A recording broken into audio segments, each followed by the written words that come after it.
Hey you guys, welcome back to Angel Angela, and on this topic I wanted to come on here and talk about how the narcissist is nothing but a sales pitch. It's nothing but a sales pitch. It's nothing but a salesman or a saleswoman that you're dealing with. And these people will come to you in many different tactics, and you might think to yourself, these people have nothing to gain, right? Yeah, I get along with all my coworkers. Yeah, there's that one coworker that, they got into a car accident, or they have a tragic situation, and I've been dropping them off every other day because they don't have a ride, right? So narcissists will do a sales pitch to you in many different forms, and you might not think it's a big deal. You might tell yourself, hey, well, I am going to pass their house on the way home, so it's not a big deal. You might even feel like you're doing this person a favor. You might feel like it's not a big deal, and they're probably going to appreciate it, right? They're probably going to appreciate it. But see, someone who really appreciates it, when they get paid, when that check comes in, they're going to give you money. They're going to have some type of empathy. They're going to say, hey, here's some gas money because you've been hooking me up. They're going to do something in exchange to let you know that they're not just using you and taking advantage of you. But a narcissist is going to make it seem like, look, I don't even have money for a car. I don't even have money for this. They're focused on the wrong things. They can't sacrifice anything, and then they don't have any remorse for the fact that they've been using you for a ride. They threw a whole sales pitch to you. They sold you on being your friend or a good coworker or someone that you can trust. But this is actually someone that you should not trust. This is someone who sold you a dream, sold you a fake friendship, and they targeted you because they felt like there was something about you, and they felt like you were too trusting, you were too nice. You might think to yourself, well, I'm a nice person, I like to do nice things for people. But when you do things for a narcissist, not only, you might tell yourself, well, if they use me, it's on them. I'm gonna get my blessings, right? But what you don't understand is that when you're dealing with these type of people, they attract evil to you. So just the simple fact that you're doing a favor for this person now targets other narcissists to be well informed about what you have done. You just showed empathy to a bad person. That's how they're looking at it. Because see, narcissists, they don't have any emotions.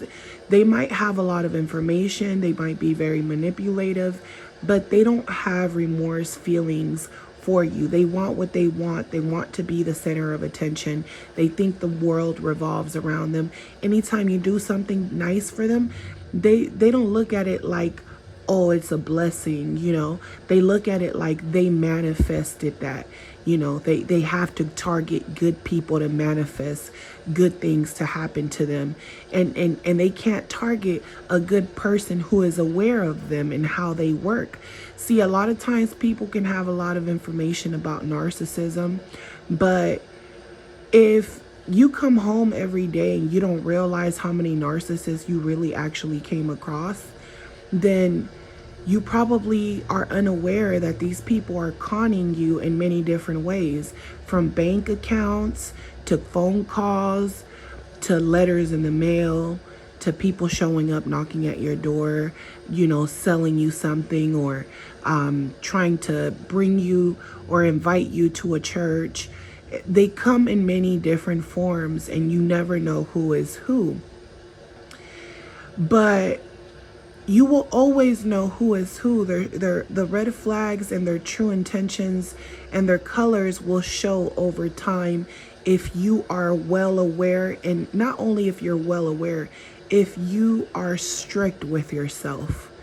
See, a lot of people are afraid to be obedient to themselves, to God. You want to put other people on a pedestal because you think that's what God would do. God will never put you in harm's way. So once you understand the tactics that these people use, you can't unsee them You can't go back to being blind. You cannot be blindsided. You should know this information. You should know what a sales pitch looks like. Anything outside of yourself is a sales pitch. Anything that doesn't have anything to do with you is a sales pitch. Any type of person trying to force you to like them, to feel comfortable with you, is a sales pitch. Even that person who is analyzing you and who sees that you're well aware, you're smart, you don't expose certain things about yourself in your private life, you don't feel obligated, you don't feel like these people can interrogate you, you don't feel like they can, ask you questions like you're on a TV show, you don't feel like you need to answer them questions. Even celebrities skip questions that they don't want to answer, or move, or change the subject to something else. That is strategic. So when the narcissist sees that you're using your mind and you're being strategic with your words, you're not wasting your words, you're not just talking to talk, you're not just talking to make the other person feel comfortable. What do you owe that other person to make them feel comfortable? They should prove to you that you should feel comfortable around them. You don't know if it's a predator. Good customer service, right? But are they a good customer? They want good customer service, but they're not even a good customer, right? They're trying to sell you a sales pitch so they can get a free gift card, right? These people are everywhere in different forms, and none of them think that they're bad people. That's the scary part. So they'll smile in your face. They'll get to know you. They'll make you feel friendly or comfortable with them. They'll start crossing boundaries. They'll start, not only crossing boundaries, but they'll start acting like they know you, like they've been knowing you. They'll start doing things right under your nose, and you don't even expect it because they smiled at you and they made small conversation with you. Enough conversation for you to put your guard down. You tell yourself, I don't got to watch out for that person. They don't bother me. They mind their business. The whole time they're acting like they're minding their business, and they're watching you. It's like, that movie with Jim Carrey, I can't think of it right now, where he started to realize that the people around him were all doing like a sales pitch on him. His wife, she was selling him things that they don't need around the house, wasting money. She didn't want to speak of anything of importance. And that's when he realized she's not emotionally there. She's saying certain things to even try to trap me, There's sales pitches everywhere, advertisements, things, billboards, signs that you looked at, but you didn't really pay attention to. But later on, your mind is going to process it, a commercial or something, or you go to the store and see what you saw when you were scrolling online. And boom, they got you. You're looking through the aisle. You're like, which one of these should I get? And out of all of them, only one of them stands out to you. And you say, it's this one. Because the sales pitch was good. You just don't know it or realize it. So the narcissist is nothing but a sales pitch. And it's pretty scary. So if you understand that the narcissist is not emotionally invested, you understand that this person can have a good time with you. This person can have conversations and understand how you think. They can understand your empathy. They can understand your views on people like them. They could pretend not to be a narcissist. They could pretend like you could trust them. They could even start educating you about narcissist people while being a narcissist. They could even tell you that that's who they are and that they've changed. because it's all about you're already desensitized a lot of times because the narcissist puts you through so much trauma that you don't know what to believe in the end. You don't know what's real and what's fake anymore. Sometimes you think you know what's real and what's fake, and sometimes you're kind of confused. You're stuck in the middle. Sometimes you don't know if there's a God. Sometimes you know if there's a God. You're in constant battle with yourself. So once you're not in constant battle, that's part of healing. Once you're not in constant battle with yourself, and you start to realize that this is nothing but a sales pitch, this is nothing but a con artist, you understand that the con artist has to get to you, has to sell you in some type of way to even con you. The first step is conversation. They want to know how much information they can get out of you. They realize they can't get too much information out of you. They know your guard is up. Now they want to know why your guard is up. They're going to start sharing things about themselves, not about you, because they know it makes you uncomfortable. They're going to start selling stuff about themselves. And it doesn't have to be a sob story. It could be good things, travels, conversations they had with family members, events that they went to, things about culture, things about food, anything to make you feel comfortable. When they know that doesn't work, they're like, oh, you're on another level. I can't even make small talk with you in order to get you to trust me. I try to get you off guard and just went straight for the kill. Hey, let's be friends. Hey, let's meet up with each other. Hey, let me take you on a date. I tried to go for the kill right away, but you don't want to go out with me. You don't, something about you. Now they're more desperate to sell you their sales pitch because they feel like you should have fell for it. Especially a lot of narcissist men who are like good looking, very, very good con artists. They have nice smiles, or they're just really good with conversation. They make you almost feel like, I know there's weird people everywhere, but I'm not a weirdo. I look how slow everyone else. Everyone's emotional. Everyone's a wreck. Everyone has low energy, but I'm filled with energy. I'm a good person. I'm the good guy. I'm charismatic. I give compliments. I got all the women on me because I keep giving these women compliments, even if I don't take them out or anything. I'm very suave with them, and I got them smiling at me.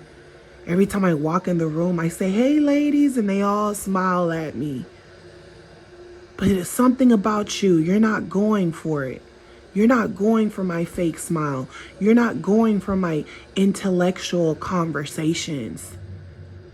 You're not engaging enough with me, enough for me to know enough information. And when you breadcrumb the con artist, when you let them know you're not alone, you could see it in their eyes. They get this glance like you just threw a punch right in their third eye, and they kind of like their little head wobbles like, oh, you got protection? Okay, I learned something new about you today. I learned something that I didn't know yesterday. I learned something new about you today. So you do have family. So I can't try to put you down. I can't try to devalue you in one way. See, I keep talking about family and family. I'm a family man.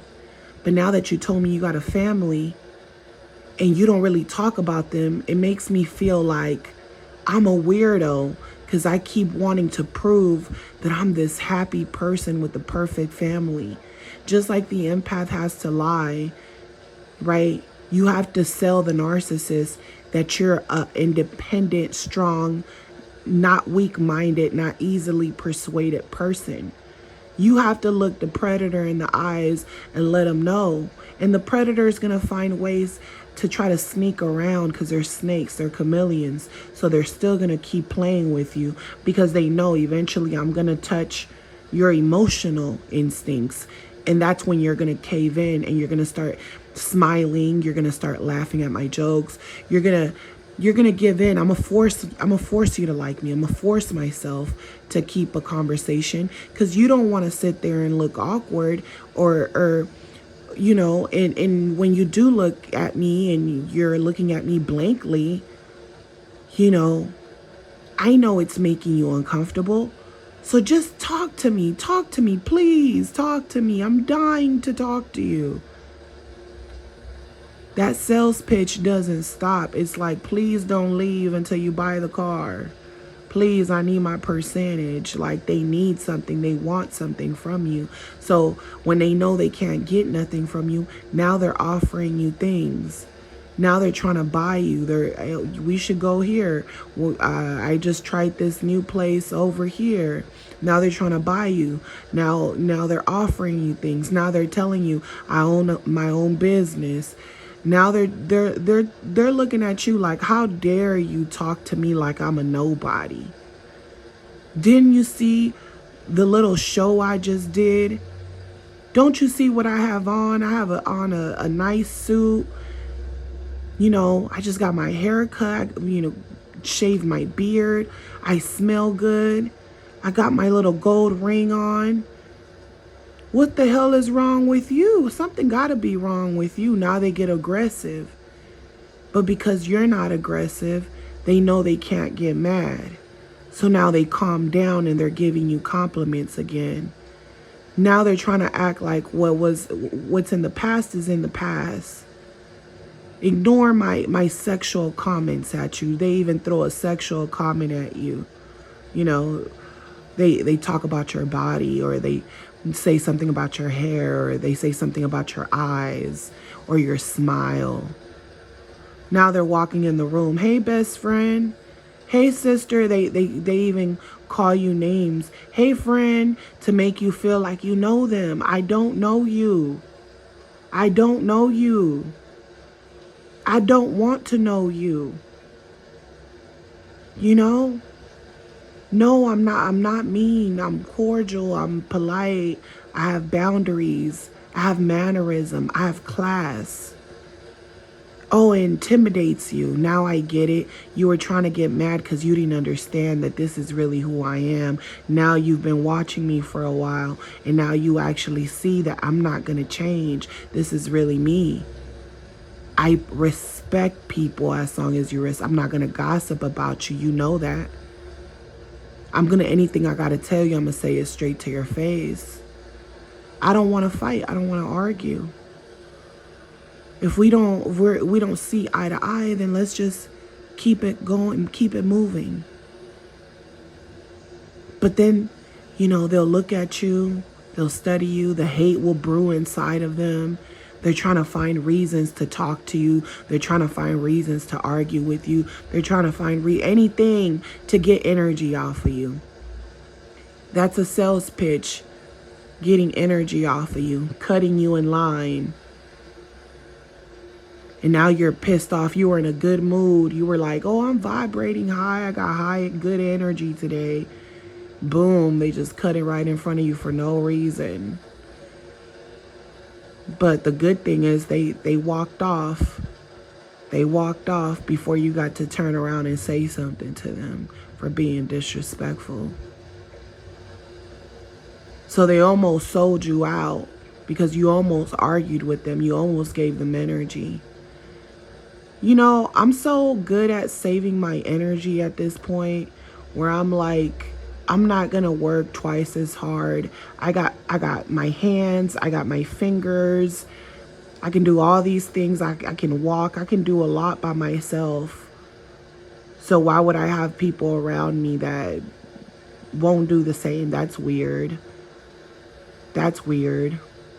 I'm so good at saving my energy to where I'm not going to be walking around doing things I'm not supposed to be doing, getting into stuff, having conversations that are